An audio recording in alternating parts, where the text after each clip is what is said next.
Hello everyone, welcome to learner Sarathi. तो continue करते हैं आज की क्लास में पार्ट 1 कंप्यूटर नॉलेज की प्रिपरेशन को। और लास्ट क्लास में हम बात कर रहे थे माइक्रोसॉफ्ट एक्सेल की। तो आज क्लास को स्टार्ट करेंगे एक्सेल के ही साथ, कुछ इंपॉर्टेंट टॉपिक्स डिस्कस करेंगे माइक्रोसॉफ्ट एक्सेल के, और उसके बाद माइक्रोसॉफ्ट पावर पॉइंट को हम स्टार्ट करेंगे। तो लास्ट क्लास में एक डाउट आया था कि स्प्रेडशीट और वर्कशीट में क्या डिफरेंस है और वर्कबुक क्या है, ठीक है। तो ये डाउट क्लियर करने के लिए मैं डायरेक्टली आपको दिखाती हूँ, एक साइट पे ले चलती हूँ जहाँ पे आपको डाउट क्लियर हो जाएंगे। देखो यहाँ पे समझना, स्प्रेडशीट के बारे में यहाँ पे दिया हुआ है, अ स्प्रेडशीट और worksheet is a file made of rows and columns that help sort, organise and arrange data efficiently and calculate the numerical data. तो बेसिकली स्प्रेडशीट को ही वर्कशीट कहते हैं, ठीक है। बट देखो, माइक्रोसॉफ्ट एक्सेल क्या है, एक स्प्रेडशीट का प्रोग्राम है, इसीलिए हम वर्कशीट को स्प्रेडशीट भी कह देते हैं। लेकिन जो एक स्पेसिफिक टर्म है वो आपकी क्या होती है, वर्कशीट ही होती है। तो अगर आपके ऑप्शंस के अंदर दिया हुआ है, ऑप्शंस में स्प्रेडशीट भी दिया हुआ है और वर्कशीट भी दिया हुआ है, तो मोर अप्रोप्रिएट टर्म क्या होगी, वर्कशीट ही होगी, ठीक है। देखो यहाँ पे आप देख पा रहे हो कि रोज और कॉलम में हम डेटा को सेव कर सकते हैं, ऑर्गेनाइज कर सकते हैं, अरेंज कर सकते हैं और उसे हम कैलकुलेट भी कर सकते हैं। तो दैट इज कॉल्ड वर्कशीट, ठीक है। अब थोड़ा नीचे आते हैं। देखो इस तरीके से आपकी पूरी स्प्रेडशीट है, इसे वर्कशीट भी कह सकते हैं। तो यहाँ पे हम जो डिस्कस कर रहे थे लास्ट क्लास में, हम कर रहे थे माइक्रोसॉफ्ट एक्सेल को। तो यहाँ पे कुछ इंपॉर्टेंट फीचर्स लिखे हुए हैं माइक्रोसॉफ्ट एक्सेल के, जिसे मैं आगे डिस्कस करूँगी। अभी रुको, देखो यहाँ पे लिखा हुआ है difference between a workbook, worksheet and spreadsheet. इसे पढ़ लेते हैं ताकि आपके डाउट जो है वो क्लियर हो जाए। तो देखो यहाँ पे दिया हुआ है, because the terms spreadsheet, worksheet and workbook are so similar. तो यहाँ पे कंफ्यूजन हो जाती है। तो देखो, जब भी हम माइक्रोसॉफ्ट एक्सेल को ओपन करते हैं, माइक्रोसॉफ्ट एक्सेल क्या है, एक स्प्रेडशीट का प्रोग्राम है। तो हम बेसिकली क्या ओपन करते हैं, हम एक वर्कबुक को ओपन करते हैं। जब भी हम माइक्रोसॉफ्ट एक्सेल को ओपन करते हैं तो एक्चुअली हम एक वर्कबुक को ओपन कर रहे होते हैं। अब एक वर्कबुक में क्या होता है, उसके अंदर एक या एक से ज़्यादा वर्कशीट्स हो सकती है, ठीक है, जिन्हें आप एक्सेस कर सकते हो। नीचे जो टैब्स होते हैं बॉटम में वर्कशीट्स के, उन टैब से आप उसे एक्सेस कर सकते हो। देखो यहाँ पर अलग अलग क्या है, टैब्स हैं शीट के। तो ये शीट टैब्स हैं। तो यहाँ पर हम अलग अलग टैब पे क्लिक कर करके शीट्स को चूज कर सकते हैं, ठीक है। तो एक जो वर्कबुक है पूरी, उसके अंदर क्या है, कलेक्शन ऑफ वर्कशीट्स होता है। अब देखो यहाँ दिया हुआ है, सबसे ज़्यादा जो कन्फ्यूजन है वो कहाँ होती है, वो होती है वर्कशीट और स्प्रेडशीट के अंदर। यहाँ लिखा हुआ है worksheet is synonymous with the spreadsheet, मतलब ये सेम ही मीनिंग के होते हैं, इनका मतलब सेम होता है। In other words a spreadsheet and worksheet mean the same thing. तो यहाँ पे साफ साफ लिखा है कि दोनों सेम होते हैं, इसलिए आपको कन्फ्यूज नहीं होना है। However, most people only refer to the program as a spreadsheet program and the files it create as spreadsheet files or worksheets. तो जो प्रोग्राम हम यूज़ करते हैं, चाहे हम यूज़ करें माइक्रोसॉफ्ट एक्सेल का या फिर और भी अलग अलग प्रोग्राम्स होते हैं, उन्हें हम बोलते हैं स्प्रेडशीट का प्रोग्राम। और जो फाइल हम क्रिएट करते हैं, सिंगल सिंगल फाइल, उसे हम बोलते हैं स्प्रेडशीट फाइल या फिर वर्कशीट भी कह देते हैं। तो दोनों का मतलब सेम होता है, तो कन्फ्यूज़ नहीं होना। लेकिन मोर अप्रोप्रिएट टर्म क्या होती है, वर्कशीट होती है, ठीक है। अब देखो यहाँ पे एग्जाम्पल है, हमने लास्ट क्लास में डिस्कस किया था माइक्रोसॉफ्ट एक्सेल को, लेकिन इसके अलावा भी स्प्रेडशीट के लिए अलग अलग प्रोग्राम्स यूज़ में लाए जाते हैं, जिसके अंदर आपका गूगल शीट्स हो गया, आप जानते हो ये ऑनलाइन भी और फ्री भी है। तो ये गूगल का एक एप्लीकेशन है। इसके अलावा आई वर्क नंबर्स है, ये एप्पल ऑफिस सूट का है। लिब्रे ऑफिस, जिसके अंदर कैल्क हम यूज़ करते हैं एक्सेल का परफॉर्म करने के लिए ऑपरेशंस को, ठीक है। इसके बाद लोटस 123, लोटस सिम्फनी है। माइक्रोसॉफ्ट एक्सेल है, ओपन ऑफिस का कैल्क है और विजी कैल्क है। तो ये सब तो अब डिसकंटिन्यूड हो चुके हैं।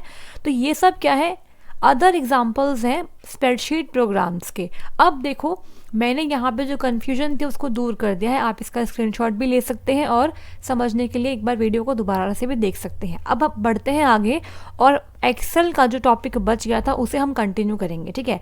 तो पहले कंपोनेंट्स ऑफ स्प्रेडशीट को एक बार देख लेते हैं ढंग से, उसके बाद आगे बढ़ेंगे। देखो थोड़ा सा मैं और जूम इन कर देती हूँ, और जस्ट अ मिनट।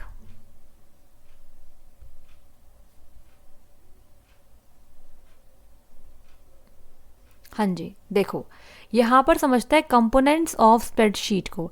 तो देखो जब भी हम कोई भी माइक्रोसॉफ्ट एक्सेल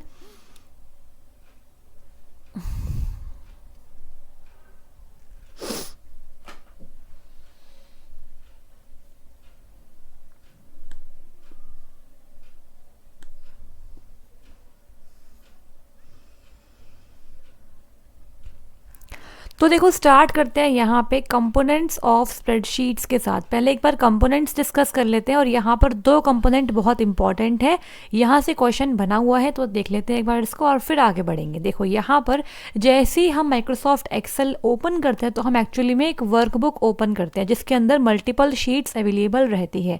आप अपने अकॉर्डिंग शीट को फिल कर सकते हैं, ठीक है। तो नाम क्या होता है इसका? बाय डिफॉल्ट बुक 1 होता है इसका नाम, ये टाइटल बार होता है, ठीक है। इसके बाद यहाँ पे है टूल बार जिसके अंदर डिफरेंट डिफरेंट टूल्स हैं। ये देखो ये होता है नेम बॉक्स, ये एक बहुत इंपॉर्टेंट कंपोनेंट है स्प्रेडशीट का, ठीक है। तो नेम बॉक्स में क्या होता है, जो भी हम सेल सेलेक्ट करते हैं उसका जो रेफरेंस है, जो उसका एड्रेस है वो यहाँ पे शो होता है। जैसे कि यहाँ पर इस वक्त हो रहा है A1, तो अभी क्या है, जो हमारा सेलेक्टेड जो एक्टिव सेल है वो कौन सा है? A1 है। तो एक्टिव सेल का मतलब क्या है? जिस सेल पे आपने अभी अपना कर्सर रखा हुआ है माउस का, दैट इज एक्टिव सेल। तो उस सेल का जो एड्रेस है, जो सेल रेफरेंसिंग है, वो यहाँ पर दिखाई देगा। कहाँ पर? नेम बॉक्स के अंदर। फॉर्मूला बार के अंदर हम फॉर्मूलेस को लिखते हैं, ठीक है। फिर ये कॉलम की हेडिंग है, ठीक है, ABCD एंड सो ऑन, और ये आपकी रो की हेडिंग है 1 2 3 4 and so on. These are navigation buttons, ठीक है। अगर आपको आगे पीछे करना है शीट्स के अंदर तो यहाँ से हम कर सकते हैं नेविगेशन बटन से, ठीक है। और यहाँ पे शीट टैब्स है, यहाँ पे 3 शीट है बाय डिफॉल्ट 2007 माइक्रोसॉफ्ट एक्सेल के अंदर, ठीक है। इसके बाद this is your status bar, जहाँ पे आपको स्टेटस दिखाई देता है, ठीक है। अब देखो स्टार्ट करते हैं यहाँ पर और बात करेंगे नेम बॉक्स के बारे में। तो नेम बॉक्स क्या है? एक इम्पॉर्टेंट कंपोनेंट है स्प्रेडशीट का, तो इसको डिस्कस करते हैं पहले। It displays the address of the current और द एक्टिव सेल। यहाँ पे लिखा हुआ है कि नेम बॉक्स में क्या होता है, करंट और एक्टिव सेल का एड्रेस डिस्प्ले होता है। अब बात करते हैं फॉर्मूला बार की, ठीक है। तो ये दोनों इंपॉर्टेंट कंपोनेंट्स होते हैं। फॉर्मूला बार आप देख पा रहे हो यहाँ पर है, तो यहाँ पे क्या होता है, it is use to display the data entered by us in the active cell. जो एक्टिव सेल में हम डेटा एंटर्ड कर रहे हैं उसको डिस्प्ले हम कहाँ करवा सकते हैं? फॉर्मूला बार के अंदर, ठीक है। तो जो भी डेटा हम एंटर करते हैं एक्टिव सेल में वो फॉर्मूला बार में डिस्प्ले होता है। और इसके साथ साथ अगर आप चाहते हो अपने डेटा पर फॉर्मूला अप्लाई करना तो उसे भी आप फॉर्मूला बार में अप्लाई कर सकते हो, ठीक है। और हम जानते हैं कि फॉर्मूला अप्लाई करने के लिए हमें स्टार्ट करना होता है इक्वल टू सिंबल के साथ। अब देखो बढ़ते हैं आगे, बात करेंगे फॉर्मूले की और कुछ इंपॉर्टेंट फॉर्मूलेस को डिस्कस करेंगे जो आपके एग्जामिनेशन के लिए इंपॉर्टेंट बन सकते हैं।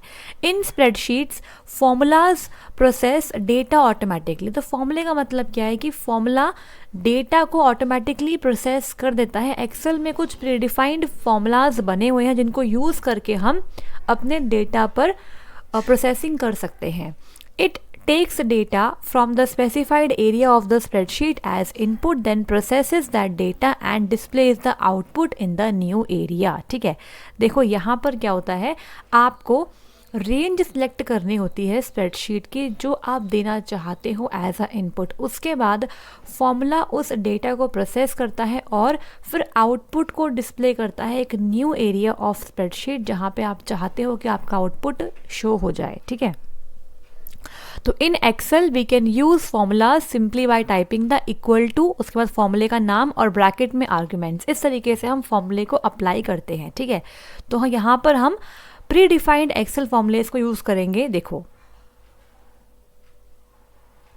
यहाँ पर कुछ इंपॉर्टेंट क्या है फॉर्मूलेज मैंने लिख दिए हैं जो आपके लिए इंपॉर्टेंट हो सकते हैं, यहाँ से क्वेश्चन बन सकता है। देखो पहला क्या है, सम निकालने के लिए, तो यहाँ पर इक्वल्स टू सम, उसके बाद यहाँ पे आर्ग्यूमेंट 1 से लेके आर्ग्यूमेंट 2 इसकी रेंज को हम सिलेक्ट कर लेते हैं, ठीक है। तो it is use to find the sum of all the numeric data, ठीक है, specified in the given range of the numbers. तो अगर आपको यहाँ पर रेंज करनी है सिलेक्ट, सपोज आपने यहाँ से किया A1 से लेकर कहाँ तक किया, D5 तक कर लिया, ठीक है। तो इस रेंज में जितने भी न्यूमेरिक डेटा है उनका अगर सम निकालना है तो इस फॉर्मूले से हम निकाल सकते हैं। इसके बाद काउंट, सम और काउंट में क्या डिफरेंस है ये पूछा जाता है। देखो इक्वल्स टू काउंट, आर्गुमेंट 1 से रेंज बनाई आर्गुमेंट 2 तक। It is use to count all the number of cells, it will count only number specified in the given range of the numbers. ठीक है, देखो यहाँ पे होता क्या है, आपने यहाँ पर रेंज करी सेलेक्ट तो ये नंबर ऑफ सेल्स को काउंट करके देगा। ठीक है, ये उनका सम नहीं निकालेगा, it will only count the number कि कितने नंबर ऑफ सेल्स उस रेंज के अंदर आ रहे हैं। ठीक है, देखो नेक्स्ट क्या है, मैक्स निकालना है। It is used to find the maximum number from the given range of the numbers. जो भी हम नंबर्स दे रहे हैं उसमें से मैक्सिमम नंबर कौन सा है उसको ये फाइंड आउट कर देगा। सिमिलरली मिनिमम क्या करता है, मिनिमम नंबर को फाइंड करता है रेंज ऑफ नंबर्स में से।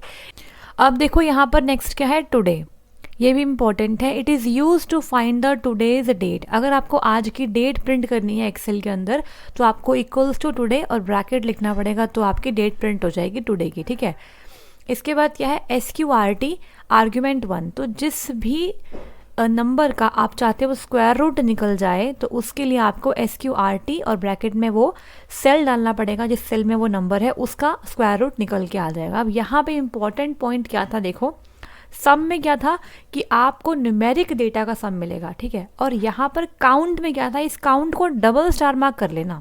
यहाँ पर क्या है कि जो भी आप रेंज सेलेक्ट करोगे नंबर्स की, स्पेशली मैं बोल रही हूँ numbers, it will count only number.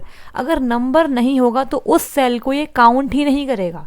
ठीक है, तो मान लीजिए अभी एग्जाम्पल देते हैं आपको काउंट कर, क्योंकि यहाँ से क्वेश्चन पूछा गया है। ठीक है, अभी एग्जाम्पल देते हैं, 1 मिनट रुक जाइए। देखो यहाँ पे पहले समझते हैं, हम एक बार एवरेज निकालने का फॉर्मूला देखते हैं। देखो you can use the formula to find the average of the integers in the column C from row 2 to row 7। देखो यहाँ पर क्या है, आपके पास रो 2 से लेके रो 7 तक डेटा एंटर्ड है कॉलम D के अंदर। ठीक है, कॉलम D के अंदर है डेटा।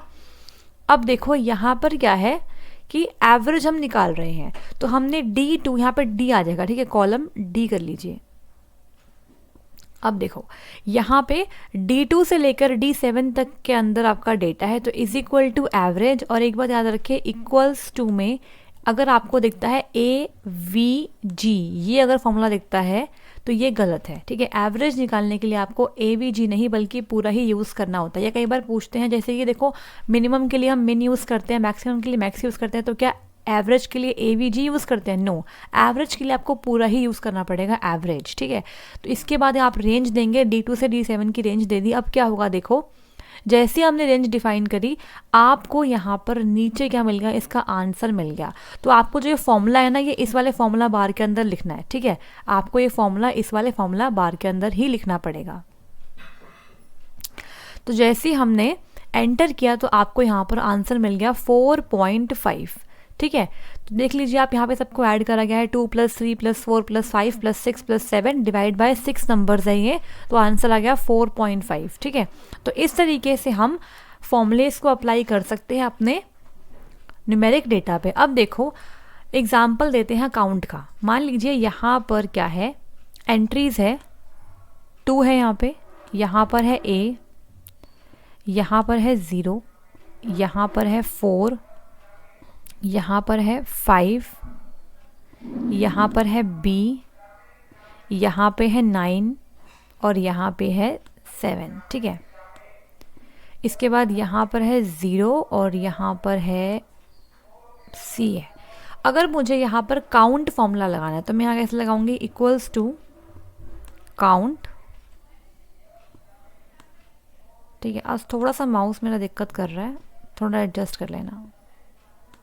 ठीक है, अब देखो इसमें हम रेंज देंगे, तो रेंज देंगे कहाँ से, ये अभी किस में है, F2 से लेकर, ये F2 है, F2 से लेकर ये है G6। ठीक है, इस तरीके से, तो F2 से लेकर G6 की मैंने पूरी रेंज दे दी, F2 से G6। अब देखो यहाँ पर होगा क्या, G6, यहाँ पर क्या होगा कि जो काउंट फंक्शन है वो सभी सेल्स को काउंट करेगा जिसके अंदर नंबर्स होंगे। तो आप बताइए यहाँ पे आंसर क्या आएगा। एक बार कलर चेंज कर लेते हैं। देखो यहाँ पे कौन कौन से सेल काउंट होके आएंगे, तो 2 काउंट हो जाएगा, ठीक है। ये काउंट में नहीं होगा, देखो ए काउंट नहीं होगा बिकॉज ये नंबर नहीं है, बी काउंट नहीं होगा ये नंबर नहीं है, और सी भी काउंट नहीं होगा ये नंबर नहीं है, लेकिन 0 नंबर ये काउंट हो जाएगा। तो मतलब 1 2 3 4 5 6 और 7। तो जहाँ पर भी आप जिस भी सेल के अंदर लगाएंगे फॉर्मूला, वहाँ पर आपको 7 दिखाई देगा, ठीक है। मतलब कि इस पूरे रेंज का काउंट करने पर 7 आया। कैसे? 2 4 5 0 9 7 और 0, टोटल 7 नंबर्स यहाँ पे अवेलेबल है, मतलब टोटल 7 सेल्स यहाँ पर अवेलेबल है। तो काउंट ने क्या किया, उन सेल को काउंट करके दे दिया जिसके अंदर नंबर्स थे, जहाँ पर कोई और करेक्टर या सिंबल होगा उसे वो काउंट नहीं करेगा। क्लियर हो गया यहाँ पर? तो अगर आपको समझ में आ गया है काउंट फंक्शन कैसे यूज़ करते हैं, तो अभी लाइक कर दीजिए क्लास को और सभी के साथ शेयर भी कर लीजिए, और अगर आप न्यू हैं तो सब्सक्राइब कर लीजिए लर्नर सारथी चैनल को, ठीक है। अब देखो बढ़ते हैं आगे और बात करेंगे सेल रेफरेंस इन एक्सेल के बारे में। ये एक इंपॉर्टेंट टॉपिक है, यहाँ से भी क्वेश्चन बन जाता है, और टाइप ऑफ सेल रेफरेंस भी डिस्कस करेंगे, ठीक है। तो मुझे ये कंप्लीट करवाना था, इसलिए मैंने आज पहले एक्सेल स्टार्ट करा है, उसके बाद हम पावर पॉइंट भी स्टार्ट करेंगे। देखो यहाँ पर Excel worksheet is made up of cell. आप जानते हैं कि एक्सेल की वर्कशीट के अंदर बहुत से सेल्स होते हैं, और हर एक सेल का क्या होता है, एक सेल रेफरेंस या फिर सेल एड्रेस भी कह सकते हो। रेफरेंस का मतलब एड्रेस ही होता है बेसिकली, ठीक है।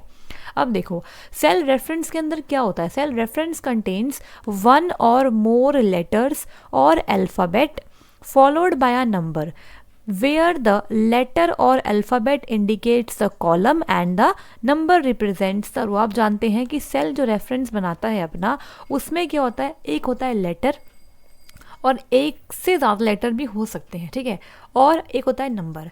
अब वो जो नंबर है ना, वो रो नंबर इंडिकेट कर रहा होता है, और जो अल्फ़ाबेट या फिर लेटर है वो इंडिकेट करता है कॉलम को, कि किस कॉलम का वो सेल है और किस रो में वो सेल आता है। जैसे कि देखो यहाँ पर each cell can be located और identified by its cell reference और एड्रेस। तो हर एक सेल को आइडेंटिफाई करने के लिए उसके पास एक यूनिक एड्रेस होता है और या फिर यूनिक रेफरेंस होता है। जैसे कि B5, तो यहाँ पर B का मतलब क्या है कि B कॉलम और 5 मतलब 5 रो, ठीक है। तो each Excel cell in an Excel worksheet has a unique address. आप जानते हैं the address of the each cell is defined by its location on the grid. Grid पर कहाँ लोकेशन है उस सेल की, यही उसका एड्रेस डिफाइन करता है। अब देखो यहाँ पर क्या एक स्क्रीनशॉट है, यहाँ पर B5 के बारे में हम बात कर रहे हैं। तो देखो B5 कैसे बना, B वाली कॉलम और 5 वाली रो, तो ये बन गया B5, और यहाँ पे नेम बॉक्स में एक्टिव सेल का एड्रेस शो हो रहा है, इसका रेफरेंस शो हो रहा है, ठीक है। अब देखो cell references can refer to either one cell और अ रेंज ऑफ सेल और even entire rows and columns. तो सेल रेफरेंस के अंदर हम एक सेल भी ले सकते हैं, या फिर हम पूरी रेंज ले सकते हैं, या फिर पूरे ही अपने एंटायर रोज और कॉलम को भी हम सिलेक्ट कर सकते हैं, ठीक है। जैसे कि when a cell reference refers to more than one cell, जब हम एक सेल से ज़्यादा सेल्स को रेफर करना चाहते हैं उसे हम बोलते हैं रेंज, ठीक है। तो A1 से A8 अगर हम करते हैं सेलेक्ट, तो इसका मतलब क्या होता है कि first 8 cells in the column A को ये इंडिकेट कर रहा है। इसके बीच में आपको कॉलन का इस्तेमाल करना पड़ेगा। तो जब हम एक से ज़्यादा सेल को रेफर करते हैं उसे हम बोलते हैं रेंज, और रेंज को सेपरेट करने के लिए आपको बीच में कॉलन को लगाना पड़ता है, ठीक है। अब देखो बढ़ते हैं आगे और बात करेंगे यहाँ पे type of cell reference in Excel के बारे में, ठीक है। एक्सेल में सेल रेफरेंस के कितने टाइप होते हैं ये डिस्कस करते हैं, और उन टाइप को डिटेल में पढ़ेंगे हम, ठीक है। तो 3 टाइप के होते हैं सेल रेफरेंस एक्सेल के अंदर, relative cell reference, absolute cell reference and mixed cell reference. यहाँ से भी क्वेश्चन आपसे पूछा जा सकता है, स्टेटमेंट बेस्ड भी और नॉर्मल MCQ भी आ सकता है। देखो यहाँ पर समझो, पहला है रिलेटिव सेल रेफरेंस। तो इसके अंदर डॉलर साइन नहीं होता, इस वाले एड्रेस के अंदर डॉलर साइन मिसिंग होता है। जैसे कि मान लो यहाँ पर है A2, सिंपल A2 है, यहाँ पे डॉलर साइन नहीं है, तो A मतलब A वाली कॉलम, 2 मतलब सेकंड वाली रो। तो रिलेटिव सेल रेफरेंस होता क्या है, ये वो सेल रेफरेंस का टाइप है जो चेंज हो जाता है कब, जैसे ही हमने फॉर्मूले को कॉपी किया या फिर ड्रैग किया किसी दूसरे सेल के अंदर, ठीक है। एक सेल में एक फॉर्मूला लिखा हुआ था, अगर मैंने उस फॉर्मूले को कॉपी किया या फिर ड्रैग किया किसी दूसरे अनदर सेल के अंदर, तो उससे क्या हो जाएगा, सेल रेफरेंस भी चेंज हो जाएगा, ठीक है। और याद रखिए कि एक्सेल के अंदर जो cell referencing by default use होती है वो कौन सी होती है, रिलेटिव ही होती है। इस बात को आप याद रखेंगे कि by default cell referencing Excel में कौन सी होती है, रिलेटिव ही होती है। और ये सबसे ज़्यादा यूज़ करे में जाने वाली क्या है, सेल रेफरेंसिंग है। अब देखो बढ़ते हैं आगे और बात करेंगे एब्सोल्यूट सेल रेफरेंस के बारे में। तो यहाँ पर एब्सोल्यूट सेल रेफरेंस में क्या होता है कि डॉलर आपका जो साइन है वो अटैच होता है हर एक लेटर के साथ और नंबर के साथ आपके एड्रेस के अंदर। जैसे कि यहाँ पे एग्जांपल है $B $4, तो मतलब क्या है कि कॉलम के आगे भी डॉलर सिंबल है और रो के आगे भी डॉलर का सिंबल है। इसने क्या कर दिया, इसने आपके रो और कॉलम को लॉक कर दिया। मतलब जब भी आप किसी भी फॉर्मूले को कॉपी करेंगे किसी दूसरे सेल के अंदर तो तब भी आपका जो सेल का रेफरेंस है वो चेंज नहीं होगा, ठीक है।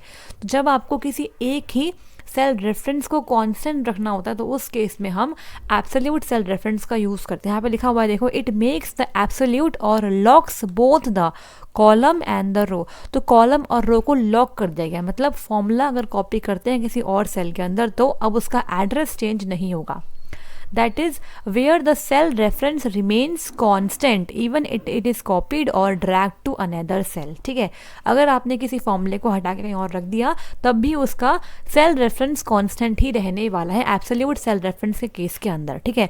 अब देखो बात करते हैं last type of cell reference के बारे में जो है मिक्स्ड सेल रेफरेंस। तो ये एब्सोल्यूट और रिलेटिव सेल रेफरेंस का एक मिक्सचर होता है, ठीक है। यहाँ पर क्या होता है, it contains the dollar signs attached to either the letter और the number in a reference. तो सेल रेफरेंस के अंदर डॉलर साइन या तो होगा लेटर के साथ या फिर होगा नंबर के साथ, एक साथ दोनों के साथ नहीं होगा, ठीक है। देखो यहाँ पर क्या है एग्जाम्पल $B2 और $4। तो यहाँ पर $B2 मतलब क्या है कि जो कॉलम है वो हमने लॉक कर दी है, रो चेंज हो सकती है। सिमिलरली यहाँ पर हमने क्या कर दिया है, रो को लॉक कर दिया है, कॉलम चेंज हो सकता है। तो it is a combination of both the relative and the absolute references. इन सभी पॉइंट्स का आपको ध्यान रखना है। सेल रेफरेंस से यहाँ से इससे बाहर क्वेश्चन नहीं पूछा जाएगा, ठीक है।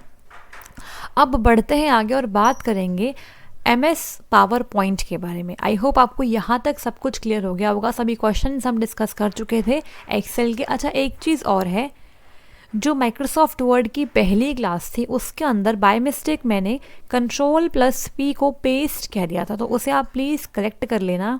कई बार क्या होता है कि गलती से कोई चीज़ बोली जाती है तो वो रिकॉर्ड हो जाती है, उसके बाद हम वीडियो में चेंजेस नहीं कर सकते हैं, ठीक है।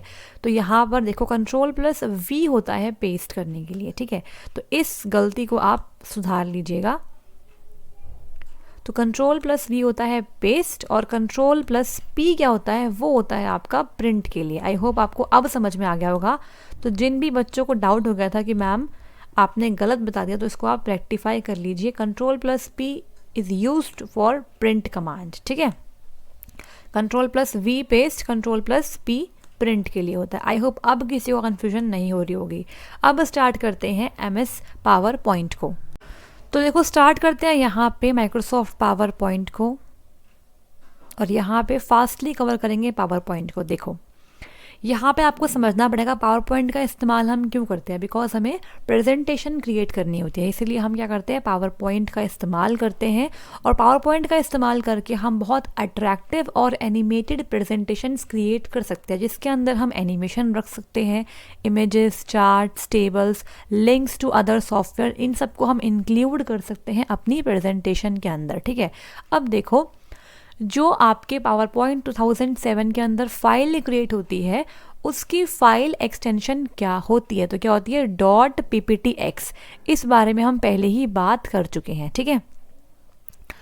और इससे पहले के वर्जन्स के अंदर .ppt फाइल एक्सटेंशन यूज़ में लाई जाती थी। अब देखो स्टार्ट करेंगे यहाँ पे MS पावर पॉइंट 2007 को।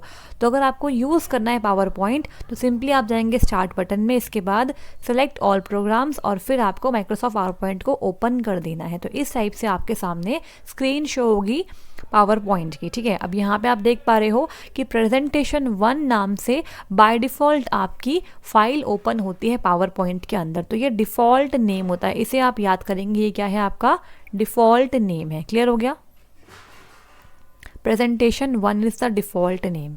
इसके अलावा देखो, the area in the centre displays the slide layout, तो ये क्या है आपका स्लाइड का लेआउट है। And the area on the left displays the structure of your presentation as it builds. तो लेफ्ट में क्या होता है, जैसे जैसे आप स्लाइड्स को ऐड करते जाएंगे आपकी न्यू स्लाइड्स यहाँ पे दिखती जाएंगी। तो ये बेसिकली आपकी प्रेजेंटेशन का स्ट्रक्चर डिस्प्ले करता है। अब देखो यहाँ पे the area below the slide is labelled click to add notes, ठीक है। तो इस वाले एरिया के नीचे क्या है, यहाँ पे एक छोटा सा एरिया होता है क्लिक टू ऐड नोट्स, जहाँ पे हम नोट्स को राइट कर सकते हैं ताकि जब आप डिलीवरी करो अपनी प्रेजेंटेशन की तो कुछ इंपॉर्टेंट नोट्स यहाँ पर विजिबल हो ताकि आप उसे आराम से बता पाओ यूज़र्स को, ठीक है। अब देखो नेक्स्ट क्या है, the 3 buttons on the bottom left of the screen offers you different views of the presentation. Triple star mark कर लो, डिफरेंट व्यूज ऑफ प्रेजेंटेशन कई बार पूछे जाते हैं, ठीक है। तो कौन कौन से व्यूज अवेलेबल होते हैं पावर पॉइंट में, ये पूछा जाता है। देखो यहाँ पे आप देख पा रहे हो ये आपके 3 टाइप के व्यूज होते हैं, ठीक है। कौन कौन से, पहला क्या है द नॉर्मल व्यू, दूसरा क्या है स्लाइड सॉर्टर व्यू, और तीसरा क्या है प्रेजेंटेशन व्यू, ठीक है। अब देखो यहाँ पर 1 2 3 व्यूज है, ठीक है। नॉर्मल व्यू क्या होता है, shows all the elements of the PowerPoint screen as above. तो नॉर्मल व्यू देखो इस वक्त क्या है, नॉर्मल व्यू सिलेक्टेड है, देख रहे हो येलो येलो रखा है ये, इट मीन्स आपका नॉर्मल व्यू सिलेक्टेड है। तो इस टाइप से आपको स्क्रीन दिखाई देगी नॉर्मल व्यू के अंदर। अगर बात करें स्लाइड सॉर्टर की, तो इसमें क्या होता है आपको सभी स्लाइड्स एक साथ दिखती है और यहाँ पे हम रीऑर्डरिंग कर सकते हैं अपनी स्लाइड्स की। इंपॉर्टेंट पॉइंट है बहुत ज़्यादा। इसके बाद लास्ट होता है प्रेजेंटेशन व्यू, जहाँ पर हम क्या कर सकते हैं, which lets you see each slide as it will appear in the presentation. तो इस वाले मोड में हम अपनी स्लाइड शो करते हैं, ठीक है। तो एक एक स्लाइड्स आपको दिखाई देगी प्रेजेंटेशन व्यू के अंदर। अब देखो आगे बढ़ते हैं और बात करेंगे बिल्डिंग स्लाइड्स, किस तरीके से हम स्लाइड्स को क्रिएट कर सकते हैं पावर पॉइंट के अंदर। तो यहाँ पर देखो समझना यहाँ पर क्या है, power point presentation consist of series of the slides, ठीक है। तो यहाँ पर क्या होता है, हम सीरीज ऑफ स्लाइड्स को बना सकते हैं और उसके अंदर हम क्या कर सकते हैं, टाइटल को ऐड कर सकते हैं, पॉइंट्स डाल सकते हैं, ग्राफिक्स वगैरह डाल सकते हैं, ठीक है। तो with power point loaded you can build your first slide. तो अगर आपको क्या करना है, टाइटल को ऐड करना है, तो क्या करेंगे आप, click on the text label, click to add title, आपको इस पर क्लिक करना है, ठीक है। अब देखो ये जो डैश डैश बने हुए हैं ना यहाँ पर, इसे क्या बोलते हैं, ये भी पूछा जाता है, इसे हम बोलते हैं प्लेस होल्डर्स। क्या बोलते हैं, प्लेस होल्डर्स। कई बार इसका नाम पूछा जाता है, ये आपके प्लेस होल्डर्स है। तो अगर आपको स्लाइड के अंदर टाइटल ऐड करना है तो क्लिक टू ऐड टाइटल पे क्लिक करके हम टाइटल ऐड कर सकते हैं। सिमिलरली क्लिक टू ऐड सब टाइटल पे क्लिक करके हम सब टाइटल भी ऐड कर सकते हैं, ठीक है, इस तरीके से। अब देखो यहाँ पर क्या है, To add a new slide in your presentation, from the slides group on the home, click on the new slide button to add the journal slide। तो देखो यहाँ पर होम टैब के अंदर आपको दिखाई देगा क्या, स्लाइड्स का सेक्शन, और यहाँ पर है न्यू स्लाइड का ऑप्शन, इस पर क्लिक करेंगे तो एक न्यू स्लाइड यहाँ पे ऐड हो जाएगी, ठीक है। इसके बाद देखो क्या है, click the bottom of the new slide button to reveal a menu of the slide designs, you will see a collection of slide themes. तो देखो जैसे ही आप क्लिक करेंगे ना इस वाले एरो पे, तो यहाँ पे आपको बहुत सारे थीम्स दिखाई देगी कि आपको कौन सी थीम रखनी है।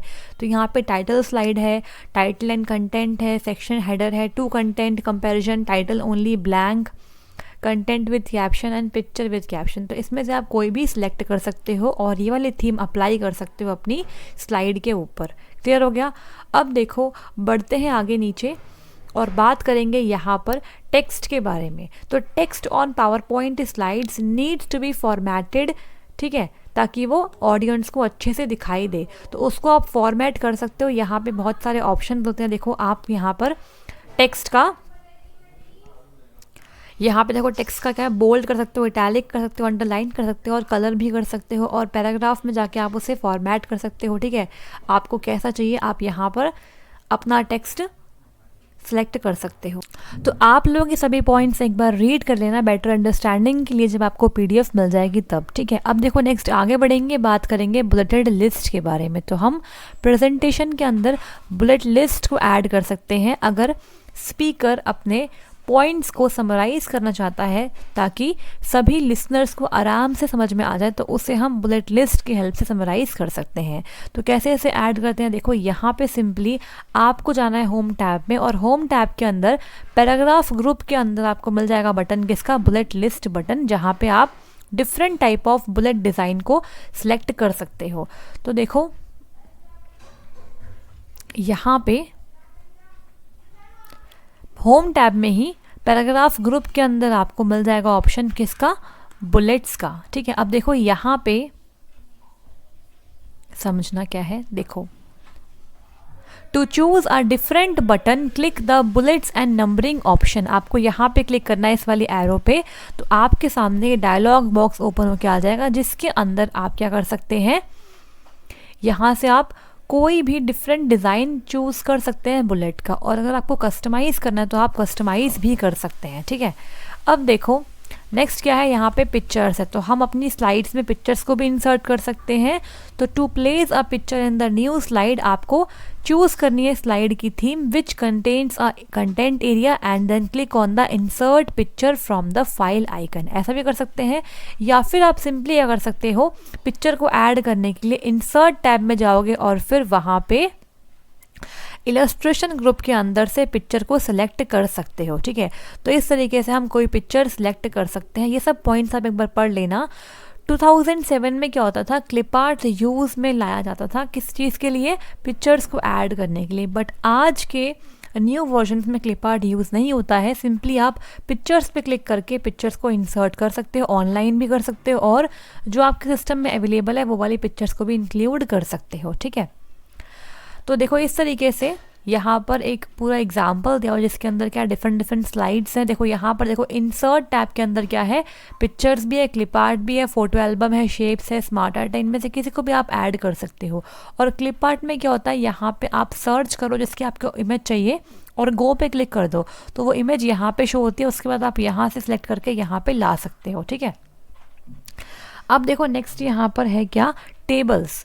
तो हम अपनी स्लाइड्स में टेबल को भी प्लेस कर सकते हैं। तो कैसे करेंगे, आपको सिंपली इंसर्ट टैब पे क्लिक करना है और वहाँ पे जाके टेबल पे क्लिक करना है। ठीक है, इंसर्ट टैब में आप जाएंगे और इस वाले आइकन पे क्लिक करेंगे टेबल के अंदर, तो आप टेबल को भी इंसर्ट कर पाएंगे। अब यहाँ पे देखो आप ऐसे ही माउस से भी अपने रोज़ कॉलम को कर सकते हो सेलेक्ट, या फिर आप इंसर्ट टेबल ऑप्शन पे क्लिक कर सकते हो, या फिर ड्रॉ टेबल है, या फिर एक्सेल स्प्रेडशीट है, तो अपने अकॉर्डिंग यहाँ पे आप कर सकते हो। जैसे मान लो मुझे यहाँ पर 7:4 का टेबल चाहिए, तो मैं यहाँ पर इस तरीके से माउस से ड्रैग करूँगी और 7 कॉलम्स और 4 रोज़ को सिलेक्ट कर लूँगी, तो ये वाला टेबल हमारे स्लाइड में एंटर हो जाएगा। ठीक है, नेक्स्ट क्या है, ग्राफ। तो हम ग्राफ को भी प्लेस कर सकते हैं अपने न्यू स्लाइड के अंदर। कैसे करेंगे, आपको इंसर्ट वाले टैब पे ही जाना है और इंसर्ट टैब पे जाके आपको यहाँ पे चार्ट वाले ऑप्शन पे क्लिक करना है, तो चार्ट आप यहाँ पर ऐड कर पाएंगे। ठीक है, तो देखो डिफरेंट टाइप ऑफ चार्ट्स यहाँ पर है,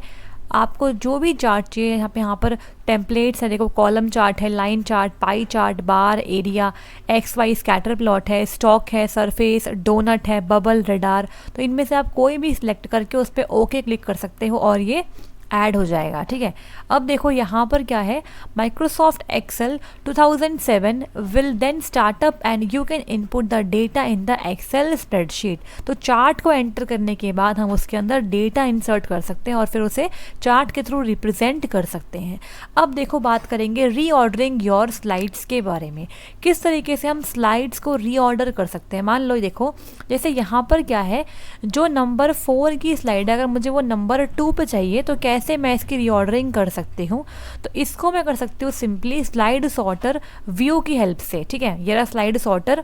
सो to change the order of your slides और insert a new slide into the middle of the presentation, क्या करेंगे हम स्लाइड सॉर्टर व्यू पे जाएंगे, तो go to the view tab and in the presentation views group click the slide sorter button, या फिर आप सिंपली ही नीचे से स्टेटस बार में से ही सिलेक्ट कर सकते हैं स्लाइड सॉर्टर व्यू को। ठीक है, तो देखो यहाँ पे क्या करना है, व्यू टैब में जाना है और यहाँ पे प्रेजेंटेशन व्यूज़ के अंदर आपको स्लाइड सॉर्टर पे क्लिक करना है। तो इस तरीके से सभी स्लाइड्स आपके सामने आ जाएंगी एक बारी में ही और फिर हम इन्हें रीऑर्डर कर सकते हैं। कोई भी स्लाइड आप माउस से ड्रैग करके कहीं पर भी ले जा सकते हैं। ठीक है, तो from here you can delete any slide by clicking the और प्रेसिंग द डिलीट की, या फिर आप न्यू स्लाइड इंसर्ट भी कर सकते हो, इनकी पोजीशन को भी चेंज कर सकते हो। अब देखो बात करते हैं एनिमेशन एंड डिज़ाइन के बारे में, कैसे हम एनिमेशंस और डिज़ाइन को इंसर्ट करेंगे प्रेजेंटेशन के अंदर। देखो यहाँ पे हमने अभी तक सीख लिया स्लाइड्स कैसे कंस्ट्रक्ट होती है, ठीक है, और कैसे हम उसके अंदर graphics, tables, bullet etcetera add कर सकते हैं, ठीक है। अब देखो हम अगर चाहते हैं स्लाइड को शो करवाना, किस तरीके से हमारी स्लाइड्स शो होगी प्रेजेंटेशन के दौरान, तो उसके लिए आपको सिंपली क्या करना है, देखो यहाँ पर व्यू टैब में ही स्लाइड शो पे क्लिक कर देना है, ठीक है। जैसे ही क्लिक करेंगे आपके सामने दो ऑप्शंस आएंगे, फ्रॉम द करंट स्लाइड और फ्रॉम द बिगिनिंग।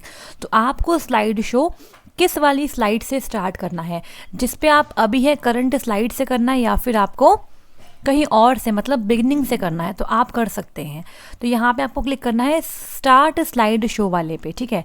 सिमिलरली अगर आपको बिगनिंग से करना है तो आप इस पर क्लिक करेंगे और फिर क्लिक करेंगे स्टार्ट स्लाइड शो पे। और अगर आपको एस्केप करना है स्लाइड शो से तो आप एस्केप की प्रेस करेंगे, ठीक है। इसका ध्यान देना, एस्केप की प्रेस करते हैं स्लाइड शो से नॉर्मल व्यू में आने के लिए, रिटर्न करने के लिए। और एक चीज़ और है, स्लाइड शो आप कीबोर्ड से भी कर सकते हो बाय प्रेसिंग F5, ठीक है। F5 को प्रेस करके हम स्लाइड शो कर सकते हैं कीबोर्ड से भी, ये इंपॉर्टेंट पॉइंट है। और एक पॉइंट और मिस हो गया है कि अगर आपको न्यू स्लाइड ऐड करनी है, देखो यहाँ पे अगर आप चाहते हैं न्यू स्लाइड ऐड करना तो Ctrl+M ये शॉर्टकट की होती है, कीबोर्ड से भी हम न्यू स्लाइड को इंसर्ट कर सकते हैं, ठीक है। अब देखो बात करेंगे डिज़ाइन टेम्पलेट्स के बारे में। तो अगर आप चाहते हैं प्रेजेंटेशन में डिज़ाइन को अप्लाई करना तो सिंपली आप जाएंगे डिज़ाइन टैब के अंदर और उसके बाद थीम्स ग्रुप में से आप कोई भी अवेलेबल डिज़ाइन को चूज़ कर सकते हो। देखो यहाँ पर डिज़ाइन टैब के अंदर, ये डिज़ाइन टैब है ऊपर, देखो यहाँ पर डिज़ाइन टैब ये रहा, इसके अंदर आप जाएंगे तो आपको डिफरेंट थीम्स दिखाई देगी।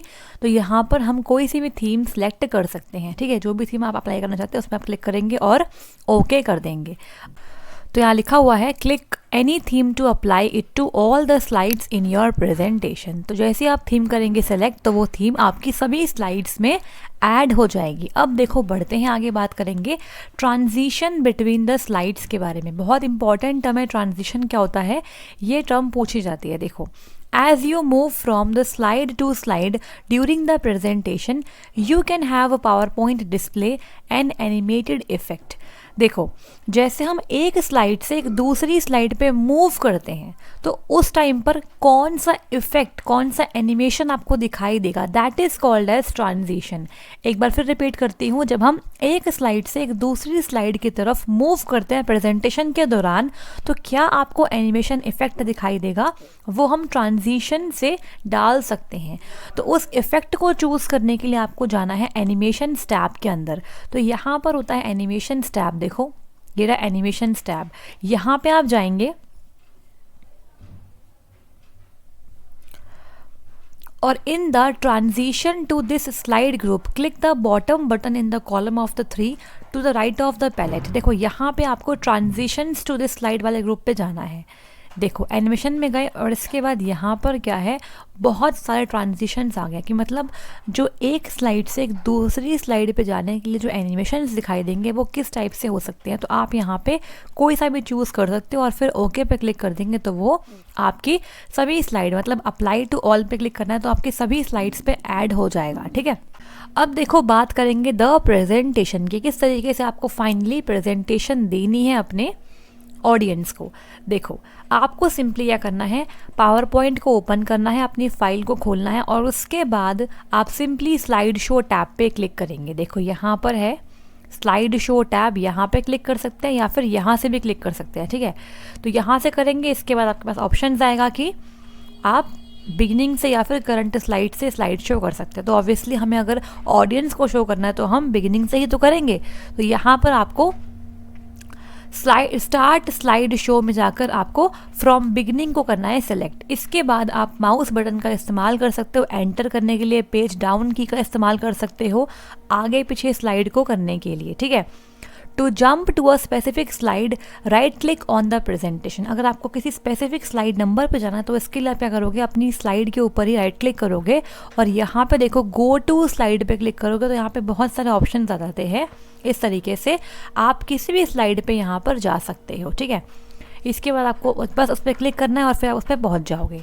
अब देखो यहाँ पर क्या है, if you wish to emphasize a point you can use the pointer options. तो मैं भी अपनी स्लाइड्स के अंदर पॉइंटर ऑप्शंस का यूज़ करती हूँ ताकि मैं इंपॉर्टेंट पार्ट ऑफ स्लाइड को अंडरलाइन कर सकूँ, सर्कल कर सकूँ, ताकि आपको समझने में आसानी हो जाए। तो पॉइंटर ऑप्शन पे क्लिक करके हम पेंसिल का इस्तेमाल करके अपने कंटेंट को हाईलाइट कर सकते हैं, ठीक है। इससे क्या होगा, लिसनर को समझने में आसानी हो जाएगी। तो यहाँ पर पॉइंट ऑप्शन पे क्लिक करके आप डिफरेंट तरीके से कलर्स को रिप्रेजेंट करके पेंसिल, जैसे ये पेंसिल ऐसे, इस तरीके से आप अंडरलाइन हाईलाइट कर सकते हो अपने कंटेंट को, ठीक है। अब देखो लास्ट पॉइंट है यहाँ पर ये क्रिएटिंग अ शो। कैसे हम अपने प्रेजेंटेशन में एक शो क्रिएट कर सकते हैं। देखो, when your presentation is complete you can save it as a show. तो आप अपनी प्रेजेंटेशन को पूरा करने के बाद उसे एक शो की तरह भी सेव कर सकते हो। कैसे करेंगे, देखो, when it is open it starts directly in a slideshow independent of the PowerPoint environment। तो शो की तरह सेव करने का मतलब ये होता है जैसे ही ये ओपन होगी बाद में तो ये अपने आप ही स्लाइड शो में ही ओपन होगी, independent of the PowerPoint environment, ठीक है। तो कैसे करते हैं इसको सेव, देखो, to save your presentation as a show आपको ऑफिस बटन पे क्लिक करना है। देखो ये रहा आपका ऑफिस बटन, ये रहा ऑफिस बटन, यहाँ पे क्लिक करेंगे आप, ठीक है। इस पर क्लिक करने के बाद आपको सेव एज वाले ऑप्शन पे क्लिक करना है, ठीक है। सेव एज पे क्लिक करेंगे और सब मेन्यू के अंदर आप क्लिक करेंगे पावर पॉइंट शो ऑप्शन पे और इसके बाद आपको सिंपली यहाँ पर एक नेम प्रोवाइड करना है और फिर सेव करना है। एक बात नोट कर लो, यहाँ पर जो शो होता है उसकी एक्सटेंशन क्या होती है, .ppsx। क्या होती है, PPT नहीं होती, क्या होती है, .pps, मतलब पावर पॉइंट शो और x, ये होती है by default extension of power point show. और फिर आपको सेव पे क्लिक करना है। तो इस तरीके से हम पावर पॉइंट शो को सेव कर सकते हैं। आई होप यहाँ तक आपको सब कुछ समझ में आ गया होगा। इसी के साथ आपका पावर पॉइंट ख़त्म होता है। अब बढ़ेंगे आगे और बात करेंगे कुछ इंपॉर्टेंट MCQ के बारे में जो बेस्ड है पावर पॉइंट पे, और इसके बाद एक क्लास और आएगी जिसके अंदर मैं आपके साथ सभी प्रीवियस ईयर क्वेश्चंस को डिस्कस करूँगी जो बेस्ड है माइक्रोसॉफ्ट ऑफिस पे। तो स्टार्ट करते हैं यहाँ पे माइक्रोसॉफ्ट पावर पॉइंट के MCQs के साथ। पहला क्वेश्चन देखते हैं क्या है। फर्स्ट क्वेश्चन बहुत ही बेसिक क्वेश्चन है, what is a Microsoft PowerPoint. तो ऑप्शंस यहाँ पर अवेलेबल हैं, स्प्रेडशीट प्रोग्राम है, प्रेजेंटेशन प्रोग्राम है, डेटाबेस प्रोग्राम है या फिर ऑल ऑफ द अबव। तो यहाँ पे इसका आंसर है बहुत ही आसान, option number B, Microsoft PowerPoint is a presentation program. Next question देखते हैं यहाँ पर, which of the following is a file extension of PowerPoint application, .ppt, .jpg, .html या फिर .docx। तो यहाँ पे इसका answer option number A .ppt बनेगा और .pptx अगर होगा तो वो भी इसका आंसर होगा, ठीक है। एक साथ दोनों ऑप्शंस नहीं मिलेंगे आपको, या तो .ppt आएगा या फिर .pptx आएगा, ठीक है। इसके बाद नेक्स्ट क्वेश्चन है, which of the following is called a page to create a presentation in a PowerPoint. तो पावर पॉइंट में जो एक पेज होता है जिससे हम प्रेजेंटेशन को क्रिएट करते हैं, एक पेज को जोड़ कर, तो वो पेज क्या होता है, शीट होता है, स्लाइड होता है, पेपर होता है या फिर नन ऑफ द अबव। तो बहुत ही आसान सा क्वेश्चन है, यहाँ पर इसका आंसर ऑप्शन नंबर बी बनेगा, स्लाइड्स, ठीक है। तो प्रेजेंटेशन के हर एक पेज को हम बोलते हैं स्लाइड। अब देखो यहाँ पे नेक्स्ट क्वेश्चन नंबर 4 क्या है, in our presentation of PowerPoint the special effects used to introduce the slides are known as। तो यहाँ पे इसका आंसर आप जानते हैं, बहुत ही आसान सा क्वेश्चन है। देखो, जब हम इंट्रोड्यूस करते हैं स्लाइड को, मतलब जब हम एक स्लाइड से एक दूसरी स्लाइड पे जाते हैं तो जो इफ़ेक्ट्स हम डालते हैं, स्पेशल इफ़ेक्ट्स, उन्हें हम क्या कहते हैं, कस्टम एनिमेशन कहते हैं, ट्रांजिशन कहते हैं, एनोटेशंस कहते हैं या फिर नन ऑफ द अबव। तो यहाँ पे इसका आंसर बनेगा ऑप्शन नंबर बी, ट्रांजिशन, ठीक है। तो एक स्लाइड से एक दूसरी स्लाइड पे जाने के लिए जो इफ़ेक्ट्स शो होते हैं, स्लाइड शो के टाइम पर उसे हम क्या बोलते हैं, उसे हम बोलते हैं ट्रांजिशन, ठीक है। तो हम डिफरेंट वेज से ट्रांजिशन इफेक्ट डाल सकते हैं। इंपॉर्टेंट क्वेश्चन है, स्टार मार्क कर रही हूँ, ठीक है। नेक्स्ट बढ़ते हैं आगे, बात करेंगे अगले क्वेश्चन की। क्वेश्चन नंबर 5, ये भी बहुत आसान सा क्वेश्चन है। देखो क्या है यहाँ पर कि which of the following shortcut key is used to start the slide show. Slide show को आप ऊपर टैब्स में से भी स्टार्ट कर सकते हो और आपके पास एक शॉर्टकट की भी होती है। वो कौन सी शॉर्टकट की है, ये आपका होमवर्क क्वेश्चन है। डेफिनेटली आप इसका आंसर कर पाएंगे, ठीक है। Next question, which of the following is the shortcut key to insert a new slide between the current presentation. तो न्यू स्लाइड को इंसर्ट करने के लिए क्या शॉर्टकट की होती है, ये आपको बता चुकी हूँ आज की ही क्लास में। ये भी होमवर्क क्वेश्चन है, ये भी आप आराम से बता पाएंगे, ठीक है। नेक्स्ट क्वेश्चन है the maximum percentage of zoom in power point, ठीक है। पावर पॉइंट में हमने देखा होगा कि स्टेटस बार के अंदर जूम परसेंटेज होती है। तो जूम परसेंटेज मैक्सिमम कितनी होती है, आपसे मिनिमम भी पूछ सकते हैं, ठीक है। तो देखो जो जूम कंट्रोल होता है उसकी रेंज क्या होती है, उसकी रेंज होती है 10 से लेकर 400। इसको आप याद कर लो कि जूम कंट्रोल की जो रेंज होती है वो होती है 10 to 400, मतलब मैक्सिमम क्या होती है 400% रहती है zoom percentage. Option number A बिल्कुल ठीक है। बढ़ते हैं आगे, बात करेंगे नेक्स्ट क्वेश्चन की।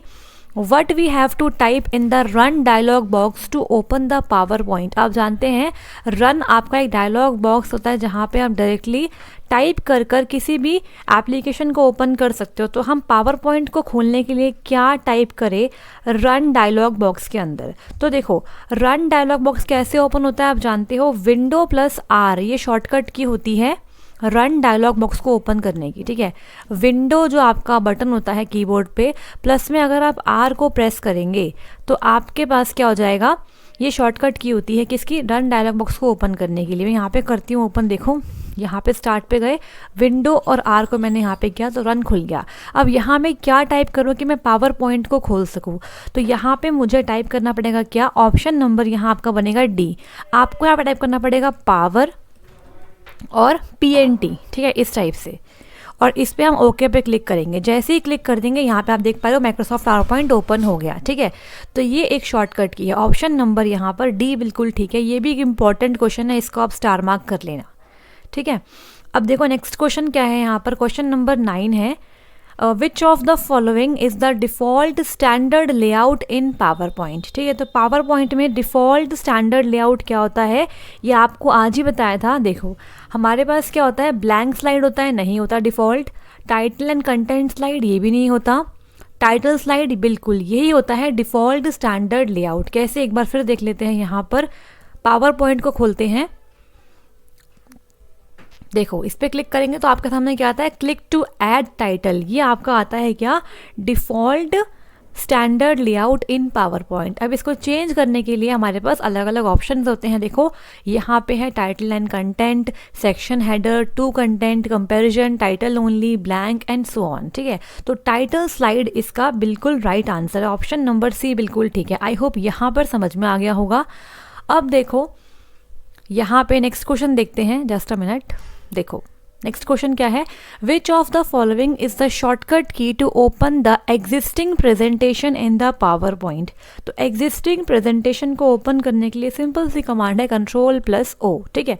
इसके बाद नेक्स्ट क्वेश्चन है question number 11, which of the following shortcut key is use to stop the slide show. I hope इस क्वेश्चन का आंसर मुझे बताने की नीड नहीं है। आप जानते हैं कि स्लाइड शो को रोकने के लिए अगर नॉर्मल व्यू पे रिटर्न बैक करना है तो कौन सी शॉर्टकट की आप यूज करेंगे। होमवर्क क्वेश्चन है ये भी। Next question, in PowerPoint the objects on the slide use to hold the text are. तो जो डॉट डॉट डॉट करके बने होते हैं, क्लिक ऐड टू टाइटल, देखो यहाँ पर क्लिक टू ऐड टाइटल, ये जो डॉट डॉट बने हुए हैं ना, ये सब चीज़ें, इनको आप क्या बोलते हो, ठीक है। सो इन सब को हम क्या बोलते हैं, यहाँ पे आपको बताना है। लिखा हुआ है कि वो ऑब्जेक्ट स्लाइड पे जो टेक्स्ट को होल्ड करते हैं उन्हें हम क्या बोलते हैं, place holder, text box, text holder या फिर नन ऑफ द अबव, ठीक है। तो इसका आंसर भी आप कमेंट में ही करेंगे। मैंने आपको इसका आंसर भी बता दिया है क्लास के दौरान, ठीक है। तो ये बहुत इंपॉर्टेंट क्वेश्चन है जो पावर पॉइंट से अक्सर बन जाते हैं, ठीक है। नेक्स्ट क्वेश्चन यहाँ पर 13th क्वेश्चन है, which of the following command in PowerPoint is used to bring the user directly to the first slide of the presentation. मान लीजिए आप अभी है 7th स्लाइड पे, प्रेजेंटेशन की 7th स्लाइड पर है और फर्स्ट स्लाइड पर डायरेक्टली जाना है, तो किस पर्टिकुलर शॉर्टकट की का आप यूज़ करेंगे, किस कमांड का यूज़ करेंगे। ठीक है, तो यहाँ पे ऑप्शन है control plus home, alt plus home, shift plus home, या फिर सिंपली होम को प्रेस करेंगे। तो यहाँ पे अगर हमें डायरेक्टली जंप करना है फर्स्ट स्लाइड पे तो हम कंट्रोल प्लस होम करेंगे। ठीक है, नेक्स्ट क्वेश्चन। अब ये क्वेश्चन बिल्कुल इसका उल्टा है कि अगर आपको एकदम से लास्ट स्लाइड पर जाना है प्रेजेंटेशन की तो किसका इस्तेमाल करेंगे, तो आप कंट्रोल प्लस एंड का इस्तेमाल करेंगे। ठीक है, ऐसे याद कर लीजिए कि अगर आपको जाना है कहाँ पे, फर्स्ट स्लाइड पर डायरेक्टली, तो कंट्रोल प्लस होम का यूज़ करेंगे, और अगर आपको जाना है लास्ट स्लाइड पर डायरेक्टली तो कंट्रोल प्लस एंड का इस्तेमाल करेंगे। ठीक है, अब देखो बढ़ते हैं आगे। Next question, which of the following fill effects can be used to fill the background of the slide. Background of the slide को अगर आपको फिल करना है तो हम कौन से फिल इफेक्ट्स को यूज़ करेंगे, तो यहाँ पे ऑप्शंस गिवन है, पिक्चर है, ग्रेडियंट है, टेक्सचर है, या फिर ऑल ऑफ द अबव। तो बैकग्राउंड ऑफ द स्लाइड को फिल करने के लिए हम पिक्चर का इस्तेमाल कर सकते हैं, हम इस्तेमाल कर सकते हैं ग्रेडियंट का, टेक्सचर का, और हम ऑल ऑफ द अबव का भी इस्तेमाल कर सकते हैं। आई होप आपको यहाँ पर समझ में आ गया होगा। अगर आपको इसका डेमो चाहिए तो देखो डेमो ले लेते हैं एक बार। ये देखो, ये हमारी क्या है, स्लाइड है। यहाँ पे हम क्या करते हैं, इंसर्ट करेंगे बैकग्राउंड। तो बैकग्राउंड इंसर्ट करते हैं, देखो यहाँ पर डिज़ाइन में मिल जाएगा आपको ऑप्शन, देखो ये फॉर्मेट बैकग्राउंड। तो यहाँ पे हम देखो, यहाँ पे हम पिक्चर और टेक्सचर फिल कर सकते हैं। ठीक है, इसके साथ साथ हम ग्रेडियंट भी फिल कर सकते हैं और सॉलिड कलर तो फिल कर सकते हैं। It means all of the above is the right answer. ठीक है, इसके बाद यहाँ पे नेक्स्ट क्वेश्चन है, we can create a new presentation from. हम अगर न्यू प्रेजेंटेशन क्रिएट करना चाहते हैं तो कैसे कर सकते हैं, क्या हमें उसके लिए ब्लैंक प्रेजेंटेशन चाहिए होगी, या फिर हम एग्जिस्टिंग प्रेजेंटेशन से भी बना सकते हैं, या फिर बोथ ए एंड बी, या फिर नाइदर ए एंड बी। तो both A and B is right answer. ठीक है, तो अगर हमें न्यू प्रेजेंटेशन क्रिएट करनी है तो हम दोनों तरीकों को यूज़ कर सकते हैं। क्लियर हो गया। अब देखो नेक्स्ट क्वेश्चन क्या, क्वेश्चन नंबर 17 है, which of the following options is correct to insert a chart. Chart insert करने के लिए पावर पॉइंट प्रेजेंटेशन में आप किस पर्टिकुलर ऑप्शन को यूज़ करेंगे। यहाँ पे ऑप्शन से आपको बताया भी था मैंने आज की क्लास में कि इंसर्ट टैब में जाके आपको चार्ट वाले ऑप्शन को क्लिक करना है। ऑप्शन नंबर ए बिल्कुल ठीक हो जाएगा। ठीक है, इसके बाद नेक्स्ट क्वेश्चन है, which of the following are the type of sound file. तो देखो प्रेजेंटेशन के अंदर हम साउंड को भी ऐड कर सकते हैं, वीडियो को भी ऐड कर सकते हैं। तो साउंड फाइल के लिए यहाँ पे कौन सा क्या है करेक्ट एक टाइप है साउंड फाइल का। तो आप जानते हैं कि वेव फाइल होती है साउंड फाइल, ये होती है वेव फॉर्म फाइल। बाकी लॉग फाइल्स, डैट फाइल्स, ये सब नहीं होती है क्या साउंड फाइल के types. Next question, which of the following shortcut key in PowerPoint is use to repeat the recent find. Suppose आपने कुछ रिसेंटली फाइंड किया था, अगर आपको उसको दोबारा से रिपीट करना है तो किस पर्टिकुलर शॉर्टकट की का इस्तेमाल करेंगे। तो रीसेंट फाइंड को रिपीट करने के लिए हम यूज़ करते हैं F4 की का। ठीक है, ये फंक्शन की होती है, इसका इस्तेमाल करते हैं। Next, what happens when you select the first and the second slide and then try to insert the new slide. अगर आप पहली और दूसरी स्लाइड को सिलेक्ट करके न्यू स्लाइड को इंसर्ट कराएंगे तो क्या हो जाएगा।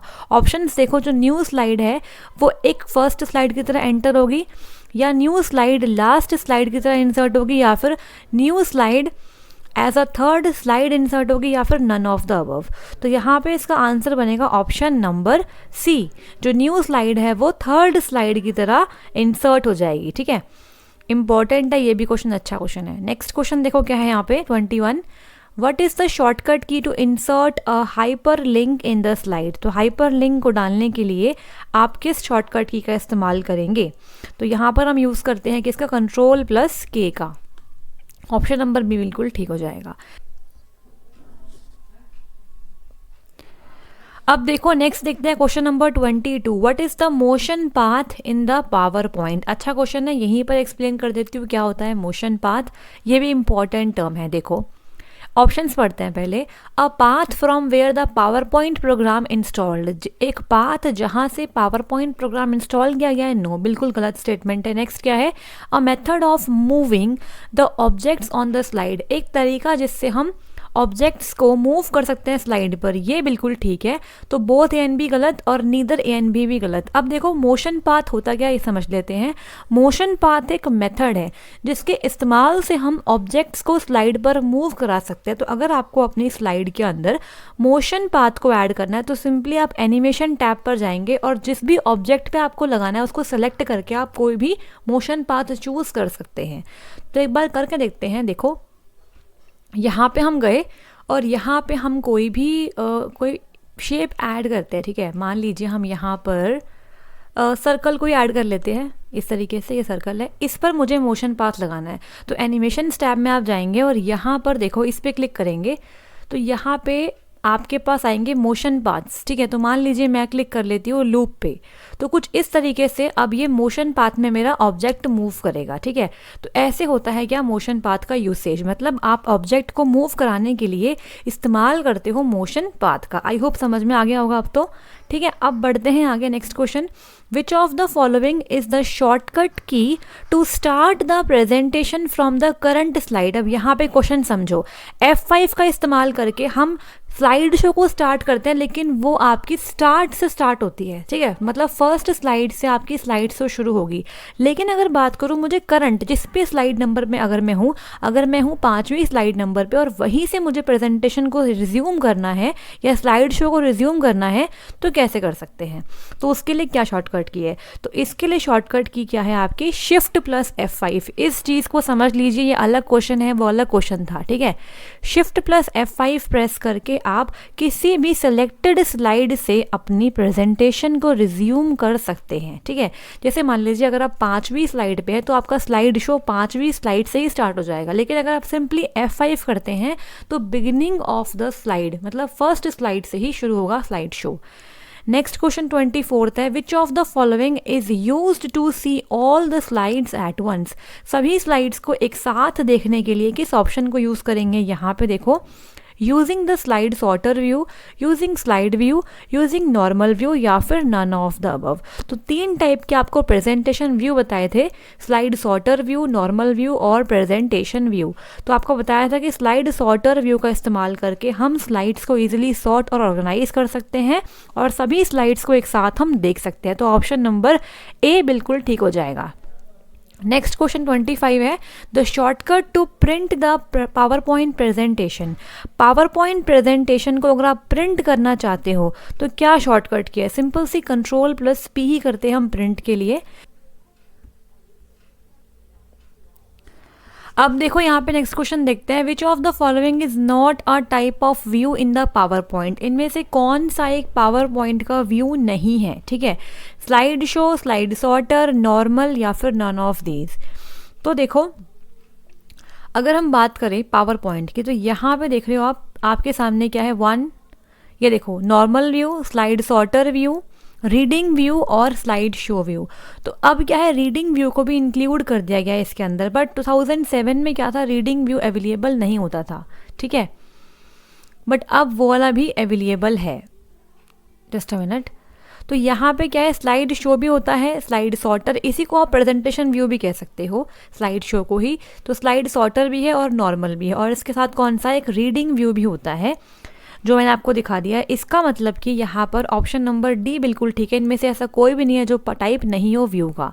Next question, in which of the following menu the slide sorter view is available. Slide sorter जो व्यू है वो किस वाले मेन्यू में अवेलेबल रहता है, इंसर्ट में, व्यू में, डिज़ाइन या फिर एनिमेशन में। तो ये आपका होता है व्यू मेन्यू के अंदर, ठीक है। देखो एक बार देख लेते हैं व्यू के अंदर कहाँ है ये। देखो यहाँ पर हम गए व्यू में और व्यू के अंदर ये रहा स्लाइड सॉर्टर व्यू, ठीक है। अभी इस वक्त सिर्फ एक ही स्लाइड है, इसलिए आपको एक ही दिख रही है। अगर मैं काफ़ी सारी स्लाइड ऐड कर देती हूँ तो आपको बहुत सारी स्लाइड्स यहाँ पे दिखाई देगी। देखो मैं यहाँ पर स्लाइड्स ऐड कर देती हूँ।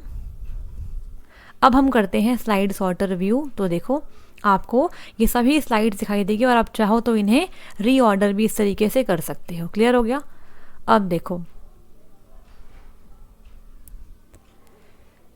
इस व्यू को चेंज कर लेते हैं, यहाँ से कर लेंगे हम चेंज नॉर्मल पे क्लिक करके, ठीक है। तो वापस आते हैं अपने क्वेश्चंस पे।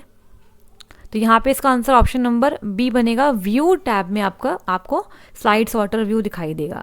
क्लियर हो गया। अब देखो नेक्स्ट बढ़ते हैं आगे। नेक्स्ट क्वेश्चन क्या है, the special effects in a PowerPoint presentation used to introduce the slides are called. Again वही क्वेश्चन है कि जो स्पेशल इफेक्ट्स हम डालते हैं दूसरी स्लाइड्स को इंट्रोड्यूस करने के लिए वो कौन से होते हैं, इफेक्ट, ट्रांजिशन, स्लाइड एनिमेशन या फिर कस्टम एनिमेशन। तो वो कौन से होते हैं, transition effects. Next, which of the following is used to add the text in a slide.